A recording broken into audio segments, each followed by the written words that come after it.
मुसलमानों को दिन रात गाली बकने वालों का अगर राज आप जान लेंगे तो आपको उनसे घिन आने लगेगी। तमाम भारतवासियों का स्वागत है एक ऐसे नेशनल प्राइम टाइम में जो असल में नेशनल प्राइम टाइम है।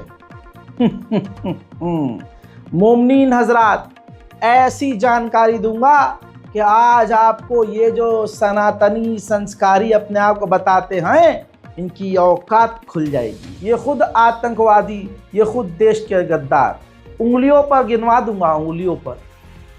नाम याद रखना, आड़ भक्तो रजा ईरानी बिगाड़ देता है तुम्हारी सारी कहानी। आइए सबूत के साथ एक कहानी सुनाऊंगा और तमाम सबूत आपके सामने रखूंगा। मोमिनीन हजरात, यहाँ भारत में मुसलमानों को संस्कारी समुदाय दिन रात गाली बक रहा है, लेकिन खुद क्या है। सन 2006 में एक संस्कारी समुदाय का, हिंदू समुदाय का, ऊपर से भाजपा से जुड़ा हुआ व्यक्ति स्टूडेंट वीजा पर ऑस्ट्रेलिया गया। बालेश धनखड़ नाम का ये व्यक्ति जो प्रधानमंत्री मोदी के कितना करीब है, तस्वीर चीख चीख कर आपको बता रही है। बालेश धनखड़ मोदी का इतना करीबी था कि दर्जनों तस्वीरें मोदी के हाथ मिलाए हुए, मोदी के पीछे खड़े हुए, मोदी का इतना करीबी व्यक्ति। बस इस तस्वीर से समझ लीजिए इस बालेश धनखड़ का संस्कार, इसका समुदाय, इसका धर्म आपको मालूम है। अब आगे की कहानी बताता हूँ। ये ऑस्ट्रेलिया गया स्टूडेंट वीज़ा पर फ्रॉड करते हुए। कैसे? ये गया था स्टूडेंट वीज़ा पर 2006 में और पढ़ाई पूरी करने के बाद वहीं बस गया। यानी ये भारत परमानेंट छोड़ने की ही नियत से गया था। स्टूडेंट वीज़ा पर गया ये और वहाँ पर बस गया। चलिए, इसके बाद इसने क्या किया? इसके बाद भारत की जो ऑर्गेनाइजेशन है ऑस्ट्रेलिया में, ओवरसीज फ्रेंड, जी हाँ, उसका ये अध्यक्ष बन गया। ये उसका ऑफिशियल पेज है, ओवरसीज फ्रेंड ऑस्ट्रेलिया। भाजपा का जो ऑफिशियल दफ्तर है ऑस्ट्रेलिया में, ये उसका हेड लीडर बन गया। अब इसके पास सत्ता की ताकत, मोदी का समर्थन, अमित शाह का समर्थन, जाहिर सी बात है नेता बन के घूमता था, अंधा इसके पास पैसा था, ऊपर से सनातन समाज से था, कोई चू नहीं कर सकता था। इसने फिर वहाँ ऑस्ट्रेलिया में खेल खेलना शुरू कर दिया। हरियाणा के रेवाड़ी का ये व्यक्ति, और आप जानते हैं हरियाणा के लोग कितने प्यारे होते हैं, तो इसने पूरी दुनिया में हरियाणा का और भारत का नाम कुछ इस प्रकार से किया कि ये वहाँ गया और उसने वहाँ पर जॉब निकालना शुरू करी, जैसे भाजपाई करते हैं। मोदी हर साल करोड़ों रोजगार जैसे दे रहे हैं, इसने ऑफर किया, एक ऐड निकाला। उस ऐड के मुताबिक इसने रिक्वायरमेंट रखी कि हमें एक कोरियन ट्रांसलेटर चाहिए। उस कोरियन ट्रांसलेटर के नाम पर कई लड़कियां इसके पास जब आई तो ये होटल में इंटरव्यू के लिए बुलाता था।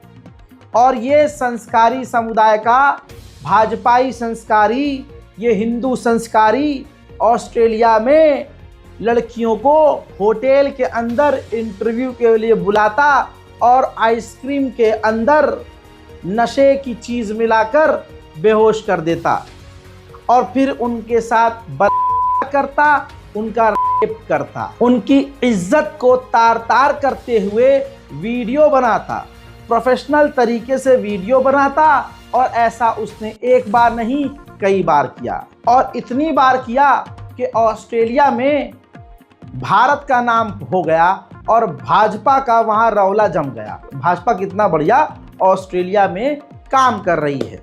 सनातन धर्म का वहाँ प्रमोशन करते हुए इसने खूब बवाल किए।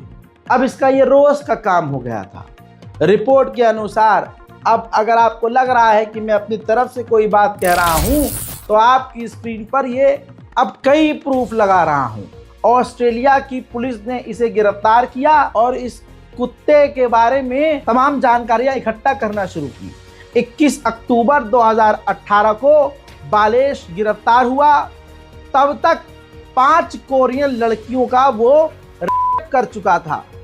पुलिस को उसके कंप्यूटर से बलात्कार से जुड़ी हुई 47 वीडियो भी मिली।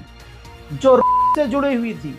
तो आप बालेश धनखड़ भाजपाई और मोदी के करीबी का ये पूरा खेल और कैरेक्टर समझ सकते हैं कि जो मोदी का करीबी है उसका ये कैरेक्टर है। ऑस्ट्रेलिया में था तो गिरफ्तार हो गया, भारत में होता तो शायद इसको किसी इलाके का मंत्री, नेता या फिर सीएम ही बना दिया जाता, लेकिन ये भूल गया था कि ये ऑस्ट्रेलिया है, इसको भाजपा यहाँ नहीं बचा पाएगी। अब होता ये है कि आज की सबसे बड़ी खबर, ऑस्ट्रेलिया में सुनवाई पर सुनवाई कोर्ट में होने लगी और फिर इस बदमाशी को 7 मार्च 2025 को ऑस्ट्रेलिया की कोर्ट ने भारत का रौला दिखाते हुए इस मोदी के समर्थक को, भाजपा के समर्थक बालेश धनखड़, हरियाणा का झंडा गाड़ने वाले को ऑस्ट्रेलिया में 40 साल की सजा सुना दी। और 40 साल की सजा ऐसी कि 30 सालों तक बेल पर भी ये बाहर नहीं आ सकता। जैसे यहाँ हमारा वो बाबा आता रहता है, कभी राम रहीम बाहर आ जाता है, कभी जो है वो आसाराम बापू बाहर आके पार्टी कर रहे हैं, मौज कर रहे हैं। तो दोस्तों 40 साल की कठोर सजा सुना दी गई है बालेश धनखड़ को। ऑप्शन अब भाजपा के पास कुछ नहीं बचा। तमाम हिंदू संगठन इसके बारे में नहीं बोलेंगे। यहाँ पर ये कहते हैं कि अरे ये मुसलमान लव जिहाद कर रहा है, ये तुम्हारी औलाद ऑस्ट्रेलिया में धनखड़ कौन सी जिहाद पे लगी हुई थी भैया, बताओ ना, अब बोल। कमाल की बात यह है दोस्तों कि तमाम गोदी मीडिया ने इसको छुपाया। कमाल की बात यह है कि ये जितने भी कुत्ते की नस्ल मैं रोज इनको दिखाता हूँ, पहचानवाता हूँ, इन तमाम कुत्तों की नस्लों ने एक शब्द भी इसके ऊपर नहीं बोला है। अब जरा सोचिए, ये बालेश धनखड़ की जगह अगर कोई अब्दुल खान होता तो गोदी मीडिया का कितना बड़ा आर रोना होता। रोजे से हैं इसलिए बक नहीं सकते, वरना मन में जो चीज़ आ रही है आपके भी आ ही रही होगी, कनेक्ट आप कर रहे होंगे। लेकिन पूरी तरह से गोदी मीडिया में शांति है। अब मैं इसको इसलिए इस तरह से बता रहा हूं ताकि आप जब इसको शेयर करें तो उनके मुंह पर जूता पड़े और गोदी मीडिया के एंकरों के सोशल मीडिया और एक्स के कमेंट सेक्शन में जाकर हमारी इस वीडियो के अंश को क्रॉप करके पोस्ट करें या फिर लिंक शेयर करें। कोई भी सोशल मीडिया और इंस्टाग्राम पर कुत्तों की झुंड का अगर इस्लाम पर भौंक रहा हो तो उसको ये वीडियो दिखाएं कि देख तेरा बाप कुछ बोल रहा है और देख तेरे भाई ने ऑस्ट्रेलिया में जाकर क्या किया है। हजरात मोहतरम, कहानी यहाँ नहीं, पूरी दुनिया में डंका ये समुदाय बजवा रहा है बहुत बढ़िया करके, ये समाज डंका बहुत बढ़िया करके बजा रहा है। एक खबर इंटरनेशनल, ये देखिए, इस बूढ़े व्यक्ति को जो आप देख रहे हैं, ये बूढ़ा व्यक्ति है, पंडित जी है। दोस्तों कनाडा का ये अब मामला है, कनाडा का ब्रैम्पटन का इलाका, वहां पर इन बाबा ने, जो शर्मा जी हैं, अरे ऊंची जाति के हैं, वहां पर कनाडा में एक पील नाम का एरिया है, पील क्षेत्र, वहां पर इसने एक प्रोग्राम में, जो जाहिर सी बात है महिला हिंदू ही होगी, उसने अपने घर में कोई प्रोग्राम, हिंदू प्रोग्राम करने के लिए, झाड़ फूक करवाने के लिए या कोई समारोह करने के लिए इसको बुलाया था। तो बाबा अशोक शर्मा वहां पहुंचे और उस लड़की को अकेला पाकर, महिला को अकेला पाकर इन्होंने अपना वहां प्रमोशन किया और उसके साथ बलात्कार किया। अब पुलिस ने खुद जानकारी दी है। शुक्रवार 7 मार्च 2025 को ब्रैम्पटन के एक कम 70 वर्षीय अशोक शर्मा को यौन उत्पीड़न के एक मामले में पुलिस ने गिरफ्तार किया है। दोस्तों अब ये जो पील की पुलिस है उसका ऑफिशियल पोस्ट है। भारत का डंका एक समुदाय कितना भाजपा के नक्शे कदम पर चलकर मतलब प्रमोशन कर रहा है, भारत का डंका बज रहा है। ये पील पुलिस का ऑफिशियल ट्वीट है और इस ट्वीट में एक लिंक है, उसमें ये वेबसाइट है। ये कनाडा की ऑफिशियल पुलिस की वेबसाइट है जिसके अंदर भारत के इस पंडित जी का, शर्मा जी का पूरा कांड लिखा हुआ है। और पील पुलिस ने कनाडा के पील के इलाके और दूसरे इलाकों में ये अपील की है कि अगर इस बाबा ने आपको भी इस तरह का घर में घुसकर आशीर्वाद दिया है जिसे यौन उत्पीड़न कहा जाएगा, तो आप हमें फील टू फ्री कॉल कीजिए, टेंशन फ्री, और फिर हमें आपका सहयोग इसके खिलाफ इन्वेस्टिगेशन में मिल जाएगा। दोस्तों, पूरी दुनिया में ये चल रहा है, इस तरह से मोदी नाम कर रहे हैं, भारत का डंका दुनिया में बज रहा है कि नहीं बज रहा है, वो ट्रम्प ने दिखा दिया कि कितना बज रहा है। सारी दुनिया को पता है, चाइना से चू नहीं निकल रही है, नहीं निकल रही है, बिल्कुल एकदम खत्म चाइना से ना। और उधर तालिबान से दूसरे दरवाजे से मोदी सरकार बात कर रही है। आप क्या ही कहोगे, क्या और तो और कहानी सुनिए, डंका देगा आपने कितना बजा। कहानी ये है, कल मैंने बताया था कि इजरायली लड़की का, ये इजराइल को सपोर्ट करता है समुदाय, हिंदू समुदाय सोशल मीडिया पर लिखता हुआ नजर आता है कि we stand with you Israel, love you Israel. और इजराइल की लड़की भारत में अगर मिल जाती है तो ये रिपोर्ट है, कल बताया था मैंने आपको, उसका बलात्कार ये समाज कर देता है। इस समाज से आए हुए लोगों ने बलात्कार कर दिया और एक का कत्ल कर दिया, अमेरिकी को बुरी तरह से पीट दिया। कल की रिपोर्ट जाकर देख लीजिएगा तो आप समझ सकते हैं। और क्या ये हमको गद्दार कहते हैं? हमको असल में जो इल्ज़ाम ये मुसलमानों पर लगाते हैं, ये इसलिए लगाते हैं ताकि इनके पाप वो छुप जाएं। अभी इसी हफ्ते की बात है जो मैंने आपके सामने रिपोर्ट रखी, भवानी सिंह नाम का संस्कारी हिंदू समाज का व्यक्ति, जो आपको याद होगा, नहीं होगा याद तो दोबारा दिखा रहा हूं। इसने आईएसआई को राजस्थान में जो तैनात था रेलवे स्टेशन पे, इसने भारत के खिलाफ इंडियन आर्मी की जो गतिविधि थी सब कुछ शेयर की है और ये गिरफ्तार हो चुका है। भवानी सिंह गिरफ्तार है। इसी तरह से उंगलियों पे गिनवा दूंगा, उंगलियों पे गिनवा दूंगा, गद्दार तुम में है। औरंगजेब का नाम लेकर सिर्फ माहौल इसलिए खराब किया जा रहा है ताकि इनकी गद्दारी छुप जाए, ताकि इनका विफलता छुपाया जा सके, इनके क्राइम छुपाए जा सके, इनकी गंदगी छुपाई जा सके। अरे औरंगजेब मर गया, मर गया, मर गया, खत्म। अपनी बात करो, तूने क्या उखाड़ लिया भाई, तू क्या कर रहा है देश के लिए, तूने क्या किया है। हजरात, माहौल देश का खराब किया जा रहा है, यह हकीकत है। डंका दुनिया में क्या बज रहा है, दुनिया ने देख लिया। क्या कहती थी ये सरकार, पीओके ले आएंगे, पीओके ले, मैं प्रूफ दिखाता हूं। ये गोदी मीडिया की गंदी नस्लों की ये कुछ मैं टैग्स दिखा रहा हूं जो ये लिख रहे थे। पहले देखिए, इस व्यक्ति ने जो सीएम है उत्तर प्रदेश के, इन्होंने पहले बोला आप देखना अगले 6 महीने में पीओके भारत का हिस्सा होगा। फिर बोला प्रधानमंत्री को तीसरी बार प्रधानमंत्री बनाइए, अगले 6 महीने में पीओके भारत का होगा। योगी आदित्यनाथ ने कई बार ये कहा। और आज भारत के रक्षा मंत्री राजनाथ सिंह ने जो कहा, उससे आप समझ जाएंगे कि हाल क्या है। ये है आज का बयान। राजनाथ सिंह बोल रहे हैं, मुझे नहीं लगता कि पाकिस्तान हमें पीओके लौटाएगा। मुझे विश्वास है कि पीओके के लोग खुद ही भारत में जुड़ने, भारत से मिलने की मांग करेंगे, क्योंकि भारत बहुत तेजी से तरक्की कर रहा है, भारत बहुत तेजी से शक्तिशाली बन रहा है। तो उनको पीओके के लोगों को यकीन है कि विकास भारत के साथ है, तो वो लोग खुद ही कहेंगे।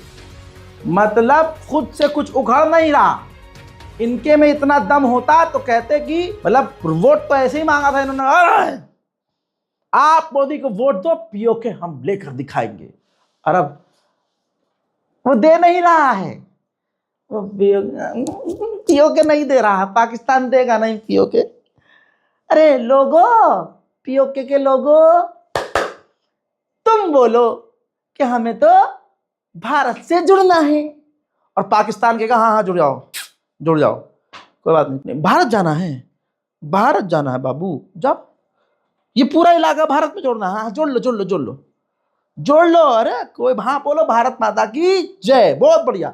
ये क्या इस्लामाबाद भी चाहिए, ले लो ले लो ले लो, भारत के साथ विकास होगा, ले लो। मतलब कुछ भी चल रहा है। देख लिया, ये है भाजपा की असलियत। हमारा रक्षा मंत्री कह रहा है वो दे नहीं रहे भाई, वो दे नहीं रहे, पाकिस्तान पीओके नहीं देगा। तो तुम्हें क्या लग रहा था? जनता तुमसे ये एक्सपेक्ट कर रही है कि तुम जाके कहोगे भाई साहब ये यार ये जमीन जो है इस पे देखो हमारा हक है, ये हमारी जमीन है, इस पे तुमने कब्जा किया हुआ है, ये हमें दे दो, दे दो, दे दो प्लीज, दे दो, दे दो यार, दे दो। अरे भाई भारत की जनता चाह रही थी मारो मिसाइल, घुसाओ अंदर सेना, करो कब्जा वापस, लेकिन वहां तो तुम्हारी नहीं निकलती है। वहां तो वो सारा जोर और वो सारी मुसलमानों पर लगाना है। मुसलमान मस्जिद से अजान न दे सके, मुसलमान सड़क पर नमाज ना पढ़े, और मुसलमान इफ्तार ना कर सके, इफ्तार ना हो रहे, इफ्तारी कर ली उन्होंने, खुले में इफ्तारी कर ली, अरे मोरी मैया, अरे मोरी मैया इफ्तारी कर ली इन्होंने, अरे चक्कर आ गए, इफ्तारी कर ली, खुले में इफ्तारी, खुले में। आपको ओवर लग रहा होगा, अगर ये ओवर है तो अब सुनो ओवर किसे कहते हैं। हरिद्वार में ऋषिकुल नाम की एक यूनिवर्सिटी है, वहां पर 8-10 मुसलमान जो छात्र हैं उन्होंने कहा कि इफ्तार करेंगे साथ में, इफ्तार पार्टी। इफ्तार पार्टी का मतलब ये नहीं है कि वहां म्यूजिक लगा के तुम्हारी तरह अपनी अम्मा बहनों को कमर हिलाता हुआ नाचता हुआ देख करके होली आ रही है ना तो देख लीजिएगा इनका नाच, और इनके ये अपनी माँ बहनों के साथ क्या करते हैं, कहाँ कहाँ हाथ डालकर कैसे कैसे रंग लगाते हैं वो आप खुद देख लीजिएगा। कहीं लठ मार होली, कहीं फलाना मार होली, हमें कोई आपत्ति नहीं है। लेकिन अगर आप इस्लाम पर टिप्पणी और हमारे मजहब पर आ रहे हो, जिस मजहब में कुछ गलत दिखाया नहीं जाता, कुछ होता नहीं है, वो कुछ किया जाता, और ख़ासकर ये इफ्तार में कुछ गलत क्या, हमारे यहाँ पार्टी का मतलब, ये तो नाम में गैदरिंग कोई बोल दिया पार्टी, पार्टी का मतलब ये नहीं है कि वहाँ ड्रग्स चल रहा है, गांजा चल रहा है, अफीम चल रही है, दारू चल रही है ना। इफ्तार का मतलब, इफ्तार पार्टी का मतलब कि सारा दिन भूखे प्यासे रहने के बाद साथ में लोग बैठकर जब खाना खाते हैं तो उसको ही साथ में खाने को, साथ में रोज़ा खोलने को इफ्तार पार्टी कहते हैं। इसमें कोई बम गोलीबारी नहीं, कुछ नहीं ना। अब दोस्तों उस हरिद्वार की यूनिवर्सिटी में 8 से 10 मुसलमानों ने, छात्रों ने कहा भाई आज साथ में रोज़ा खोलेंगे, कैंपस में साथ में इफ्तार पार्टी करेंगे। अब शाम को लोग इकट्ठा हुए, इफ्तार करने लगे। वहाँ के हिंदू संगठन, देखिए हिंदू अलग, और जो हिंदू संगठन है, जो एक दल है जिसके अंदर बहुत तकलीफ है, बहुत पीड़ा है और बहुत डरपोक दल है, बजरंग दल, जिसको बोलिए ना भाई, अरे भाई जिसको खाने से डर लग जाए, उसने कंप्लेन करी भाई इनकी आत्मा ऊपर से नीचे, मुसलमान अगर मुंह में एक कचौरी रखे तो इनकी आत्मा पीछे से बाहर निकल जाती है, और कचौरी खा ली मुसलमान ने मुंह से। डर, मुसलमान इतना ताकतवर है, मुसलमान अपने आप को समझे सही कि ये जो कर रहे हैं इससे अपने आप को कमजोर दिखा रहे हैं, ये कितना डरते हैं। पता है क्या हुआ, शासन और प्रशासन, इन्होंने जाके कंप्लेन करी कि अरे, और सुनवाई नहीं की होगी। सरकार इनका बाप, इनका प्रशासन इनका, प्रधानमंत्री इनका, विदेश मंत्री इनका, राष्ट्रपति इनका, नेता इनके, अभिनेता इनके, नौकर इनके, ऊपर जो बैठे हैं वो इनके, नीचे बैठे वो इनके, इधर बैठ, सरकार पलटे तो सही, सरकार जाए तो सही। हालात ऐसे बन गए हैं जैसा ये कर रहे हैं, अगर सरकार पलटी, इनके तेवर क्या, इनकी जिंदगी पलट जाएगी। ये नजर नहीं आएंगे गए कहाँ, गए कहाँ, और इतने शरीफ हो जाएंगे ये कि पूछो ही मत। लेकिन सब डॉक्यूमेंट किया जा रहा है, और सजा चाहे अगली सरकार इनको दे ना दे, लेकिन परमात्मा, भगवान, ईश्वर, अल्लाह तो है, जिसको तुम मानते हो वो तुम्हें मिलेगा, बहुत बढ़िया इंसाफ मिलेगा। हुआ ये दोस्तों, सिर्फ इफ्तार करने पर, रोजा खोलने पर इन्होंने जाकर डिपार्टमेंट से कंप्लेन करी, डिपार्टमेंट के लोगों ने आकर उन मुसलमान बच्चों को वहां से भगा दिया। और डर बजरंग दल का देखो, हंसी निकल जाएगी आपकी, हंसी हंसी मिले ना भाई, और देखना कितना डरपोक है ये। मुसलमान अगर 2 रोटी 2 कचौरी खा ले, उसमें भी इनकी आत्मा कांप जाती है और कहते हैं अरे पुलिस यहाँ इफ्तारी करके पुलिस को चैलेंज किया है। वाला आपने आज ज्ञापन दिया क्या? देखिए, अपने हिंदू बाहुल्य क्षेत्र में, प्रतिष्ठित हिंदू क्षेत्र में ऋषिकुल विद्यापीठ के कैंपस के अंदर कल एक सुनियोजित घटना करी गई कि कुछ मुस्लिम छात्रों ने, कुछ बाहर के मुस्लिम युवकों ने यहाँ पे रोजा इफ्तियार पार्टी का आयोजन करा, जो कि खुलेआम पुलिस प्रशासन को चैलेंज करने वाली घटना है, जो खुलेआम कॉलेज प्रबंधन समिति को खुलेआम चैलेंज करने वाली घटना है। हिंदू समाज को ये योजनाबद्ध तरीके से इसलिए जताया गया कि हम तुम्हारे क्षेत्रों में, तुम्हारे हिंदू बाहुल्य क्षेत्रों में तुम्हारे हिंदू बहन बेटियों का अपमान करते रहेंगे, तुम्हारी हिंदू धार्मिक भावनाओं का अपमान करते रहेंगे, और इसका कड़ा विरोध करने आज बजरंग दल ऋषिकुल विद्यापीठ के बाहर पहुंचा है। पुलिस प्रशासन को 3 दिन का समय देकर अपनी लिखित शिकायत के आधार पर और कॉलेज प्रबंधन समिति को 3 दिन का समय देकर हमने अपनी कड़ी कार्रवाई की मांग करी है। और हमारे मैया पुलिस को चैलेंज दे, अरे भाई बुलाओ, एनआईए को बुला दो, एनआईए को बुलाओ, अरे देश की सिक्योरिटी को बुला दो, अरे एजेंसी को बुला दो। पाकिस्तान खतरा नहीं है, चीन खतरा नहीं है, बांग्लादेश खतरा नहीं है। अरे ये मुसलमानों रोजा खोल दिया, रोजा क्या खोल दिया, हमारी पैंट खोल दिया। उधर दोस्तों प्रशासन, पता है जो कॉलेज के हैं, जो भी प्रधानाचार्य जो भी होंगे, वो प्रेशर में, क्योंकि प्रेशर में होंगे, क्यों नहीं होंगे भाई, वो भी तो हिंदू है। वो कह रहे हैं हमने जांच कमेटी बिठाई है भाई, इफ्तार करने के लिए जांच कमेटी। देखो सूचना दी गई चौकीदार के द्वारा, जो चौकीदार रहता है, शाम को 6 बजे कि कुछ बच्चे यहाँ गैदरिंग कर रहे हैं खाने पीने का सामान लेके। तो मैंने कहा कोई इन्होंने परमिशन नहीं दी है, इनको हटा दो। उसने कहा हमारे कहने से नहीं हट रहे हैं। तो मैंने कहा मैं आ रहा हूँ। मैंने अपने शिक्षक साथियों को फोन किया, हमारे 8-10 शिक्षक साथी आ गए, कर्मचारी आ गए, और सबने आके उन बच्चों को वहां से पार्टी करने से रोक दिया और हटा दिया, भगा दिया।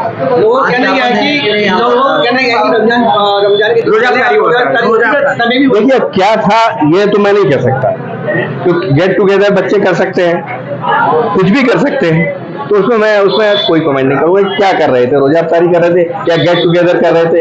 अभी गेम्स खत्म हुए हैं हमारे यहाँ के, बच्चे गेट टुगेदर भी कर सकते हैं। खाने का सामान क्या कर रहा है? खाने का सामान मैंने ऐसा कुछ नहीं देखा, पैकेट में बल्कि बच्चे कोई जांच कर रहा है। हाँ, एक जांच समिति बना रहे हैं, जांच समिति हम अपने टीचर्स की जांच समिति बना के उसकी जांच करेंगे, क्या घटना हुई है और कैसे हुई है। हाँ, उसी संबंध में आपको बता रहे हैं। बजरंग दल वाले कह रहे हैं कि भाई इसकी जांच कराइए, उसी संबंध में हम भी कोशिश कर रहे हैं कि इस तरह की घटना दोबारा ना हो और जांच करवाएंगे इसकी। कमाल, ये मुसलमान इफ्तार पार्टी नहीं कर सकता, इफ्तार नहीं कर सकता, लेकिन उनको अलीगढ़ मुस्लिम यूनिवर्सिटी में होली खेलनी है और किसी ने मना भी नहीं किया यूनिवर्सिटी एएमयू में होली खेलने को। लेकिन क्योंकि विवाद करना है, होली पे दंगा करना है, तो इन्होंने हमको मैं खेलने से मना कर दिया, हमको होली खेलने से मना कर दिया एएमयू ने, हमको होली खेलना, हम तो खेलेंगे, हम तो खेलेंगे। अबे खेलो, मना कौन कर रहा है? लेकिन तुम मुस्लिम यूनिवर्सिटी में होली खेल सकते हो, लेकिन उस यूनिवर्सिटी में जहां मुसलमान भी पढ़ रहा है वहां मुसलमान रोजा नहीं खोल सकता, है ना? दोगली बातें। अलीगढ़ मुस्लिम यूनिवर्सिटी में पहले भी होली खेली जाती रही है भाई, मैंने अपने ऑफिस में देखी होली, मैंने जहां जहां अब तक काम किया वहां भाई कोई सामने से आकर होली लगा रहा है तो भाई हम वो ईद मना रहे हैं, हम होली मना रहे हैं। पहले की बात अलग थी, अब जब तुम्हें ईद नहीं मनानी है हमारे साथ तो हम होली क्यों मनाए तुम्हारे साथ? अब तो भाई जैसों को तैसे वाली नीति है भाई, सीधी बात। अब एएमयू ने बताया सारा बवाल होने के बाद कि आज तक किसी ने परमिशन नहीं मांगी, लेकिन जो लोग खेलते थे हम मना नहीं करते थे। पहली बार परमिशन मांगी गई है कि भाई हमें प्रोग्राम करना है, होली के दिन का हमें प्रोग्राम, मतलब जबरदस्ती ओटरा खोजने वाला, अबे खेलना है खेलो, लेकिन नहीं, हमको प्रोग्राम करना है। और वो भी ज़्यादा लोग नहीं गए थे, 4-5 स्टूडेंट ने जो कि गंदे दल से जुड़े हुए होते हैं, उन्होंने लिखित में जो है परमिशन मांगी, प्रशासन ने नहीं दी। भाई काय बात की परमिशन है, खेलना है खेलो, लिए क्या तुम्हें प्रोग्राम ही करना है, प्रोग्राम करना है। पिछवाड़े में दम है तो भाई मैं ये बात कह रहा हूँ, पिछवाड़े में दम है तो भाई जाओ क्लब बुक करो, पूरे क्लब में करो पार्टी, लगाओ डीजे भाई, कोई पार्क बुक करो उस पर करो खूब पार्टी, सरकार को भी फायदा हो, फीस भरो। लेकिन नहीं, बस मुसलमान नाम का इस्तेमाल करके अपने आप को हाईलाइट करना है। सुनिए, ये एएमयू के ऑफिशियल हैं। वो कुछ लड़कों ने 3-4-5 लड़कों ने साइन करके हमको दिया था और वो लेटर जो है वाइस चांसलर को एड्रेस किया था और उसमें उन्होंने होली से संबंधित एक विशेष आयोजन के लिए एक विशेष जगह की मांग की थी।